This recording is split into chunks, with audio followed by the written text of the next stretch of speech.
Welcome to fandom. তো চলে এসেছি আরেকটা ইন্ডিয়ান ফুটবলের আপডেটের ভিডিও নিয়ে। তো বেশি বড় আজকে ভিডিওটা করবো না, ছোট্টর মধ্যেই রাখবো। মোটামুটি 3-4 মিনিটের মধ্যে কিছু আপডেট রয়েছে, তো সেগুলোই তোমাদের সাথে শেয়ার করবো। তো বিশেষত ভিডিওটা মোহনবাগানকে নিয়ে, কারণ মোহনবাগান থেকে অলরেডি তোমরা অনেকেই দেখেছো বা জানো যে একজন বেরিয়ে যাচ্ছে এবং সেই জায়গায় আরও একজন বা দুজন কিন্তু আসতে পারে, এরকমই কিন্তু খবর রয়েছে। তো সেগুলো নিয়ে আপডেট দেবো, কিন্তু তার আগে যারা এখনও অবধি চ্যানেলটা সাবস্ক্রাইব করেন অবশ্যই সাবস্ক্রাইব করে দিও। তার যারা বেল আইকনটা ক্লিক করেন রেগুলার নোটিফিকেশন পাওয়ার জন্য, তো অবশ্যই ক্লিক করে দিও এবং আমাদের ফেসবুক ইনস্টাগ্রাম পেজটা ফলো করো। ডেসক্রিপশনে কিন্তু লিঙ্ক দেওয়া রয়েছে। তো প্রথমে বলি যে এই আপডেটটা, যেটা সবচেয়ে বড় আপডেট, যে পুরো একদম অন্তরালে থেকে কিন্তু একটা ঘটনা ঘটে গেল।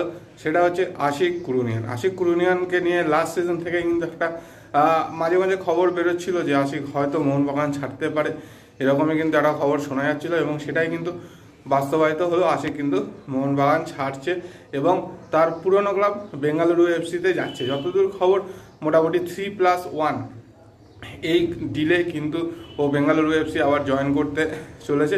মোহনবাগানের সাথে কিন্তু ওর এবছরই কন্ট্রাক্ট শেষ হয়েছে, তো সেই জায়গা থেকে ফ্রি প্লেয়ার হিসাবেই কিন্তু আশিক কুরুনিয়ান বেঙ্গালুরুতে গেল, কোনো রকম ট্রান্সফার ফিসের কিন্তু ব্যাপার নেই। তো আশিক কুরুনিয়ানের মতো একজন প্লেয়ার বেরিয়ে যাওয়া সত্যিই একটা লস, কিন্তু যদিও এসিএল ইঞ্জুরির জন্য কিন্তু বেশিরভাগ সিজনটাই কিন্তু ও খেলতে পারেনি বা মাঠে ছিল না, এটাও একটা ঘটনা। তো সেই জায়গায় আশিক কুরুনিয়ানের রিপ্লেসমেন্ট হিসাবে কিন্তু দুজনের কথা ভাবা হচ্ছে মোহনবাগান ম্যানেজমেন্টের তরফে। তো একজন এর আগেও মোহনবাগানে ছিল, একদম ইয়ং এজ থেকে মোহনবাগানে খেলে আসছে, এবং একজন কিন্তু একদম নতুন যদি আসে তাহলে কিন্তু একদম নতুন একজন প্লেয়ার আসতে চলেছে, এরকমই কিন্তু শোনা যাচ্ছে। তো যার সাথে যে একদম নতুন, সে কিন্তু হায়দ্রাবাদে যথেষ্ট ভালো পারফরমেন্স করে আসছে, অনেক দিন ধরে খেলছে। তো সে আব্দুল রবির সাথে কিন্তু কথাবার্তা চলছে, এরকমই কিন্তু শোনা যাচ্ছে। তো আব্দুল রবিকে যদি নিতে পারে মোহনবাগান সুপার জায়ান্ট, তাহলে কিন্তু অবশ্যই একটা ভালো সাইনিং। একদম ইয়ং প্লেয়ার, যথেষ্ট প্রমিসিং একজন প্লেয়ার। তো সেই জায়গা থেকে রবির মতো প্লেয়ারকে দলে নেওয়াটা একটা অবশ্যই অ্যাডভান্টেজ বা প্লাস পয়েন্ট হতেই পারে। এবং তার সাথে আরও একজনের সাথে আলোচনা করেছে বা ইনিশিয়াল কথাবার্তা বলেছে, সেটা হচ্ছে কিয়ান নাসরি কিন্তু মোহনবাগানের থেকেই উঠে আসা প্লেয়ার, মোহনবাগানে অনেকদিন ছিল, তারপর কিন্তু চেন্নাইনে চলে যায়। তো চেন্নাইনে যাওয়ার পরে কিন্তু সেইভাবে খুব একটা সুযোগ পায়নি একেবারেই, মানে লাস্ট সিজনটা বলা যায় যে বসেই ছিল, বা মোহনবাগানও যে খুব একটা সুযোগ পেয়েছে সেরকম না, কিছু কিছু ম্যাচে খেলেছে, কিছু ম্যাচে একদমই সুযোগ পায়নি। তো সেই কিয়ান নাসরির সাথেও নাকি একটা ইনিশিয়াল কন্ট্রাক্ট বা কথাবার্তা কিন্তু হয়েছে মোহনবাগান ম্যানেজমেন্টের তরফে, এরকমই কিন্তু শোনা যাচ্ছে। তো এটাই দেখার যে চেন্নাই থেকে কিয়ান নাসরি আসে কিনা বা কিয়ানকে ছাড়ে কিনা, যদিও চেন্নাইয়ের সাথে কন্ট্রাক্ট রয়েছে, কিন্তু যেহেতু ম্যাচ টাইম বা গেম টাইম চেন্নাইতে কিয়ান একদমই পায়নি, তো সেই জায়গা থেকে অবশ্যই একটা সম্ভাবনা থাকে যে দল ছাড়ার।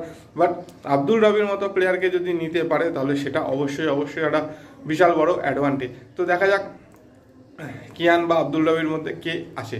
এরপরে আসি ইস্টবেঙ্গলের কথা। তো ইস্টবেঙ্গলকে নিয়ে তো মোটামুটি আপডেট দিয়েই গেছি, আর এই মুহূর্তে একজনের কথা শোনা যাচ্ছে, সেটা হচ্ছে মোহামেডানের একজন প্লেয়ার ভ্যান্ডাল জুরিকা, ওরকে নাকি ইনকোয়ারি করেছে ইস্টবেঙ্গল ম্যানেজমেন্ট ওকে নেওয়ার জন্য বা ওর সম্পর্কে।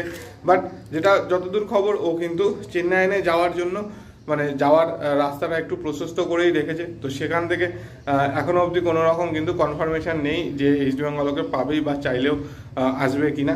তো যাই হোক, এই একটা কিন্তু খবর রয়েছে। আর মোহামেডান স্পোর্টিংয়ের কিন্তু এই মুহূর্তে সেরকম কোনো খবর নেই, কারণ তারা কিন্তু এখনও ট্রান্সফার ব্যানের আওতাতেই রয়েছে। যখন সেই ব্যানটা না উঠছে ততক্ষণ কিন্তু নতুন প্লেয়ার সাইনিং করতে পারবে না। তো সেই জায়গা থেকে দেখা যাক মোহামেডানের ব্যানটা কবে ওঠে। আর সিএফএলের জন্য তারা তো অবশ্যই দল গঠন করছে, এবং সিএফএলে কীরকম পারফরমেন্স করে সেটাও কিন্তু একটা দেখা। আর মোহনবাগানের যে ব্যানটা ছিল সেটা কিন্তু খুব অফিসিয়ালি আর কয়েকদিনের মধ্যেই উঠে যাবে। তো এগুলোই মোটামুটি আপডেট ছিল, যা আপডেট ছিল তোমাদের সাথে শেয়ার করেছি। তোমাদের যা বক্তব্য অবশ্যই কমেন্ট সেকশনে কমেন্ট করে জানিও। ভিডিও ভালো হলে লাইক শেয়ার তো অবশ্যই করো, আর যারা এখনও সাবস্ক্রাইব করেনি তো অবশ্যই কিন্তু সাবস্ক্রাইব করে দিও। চলো আজকের মতো টাটা।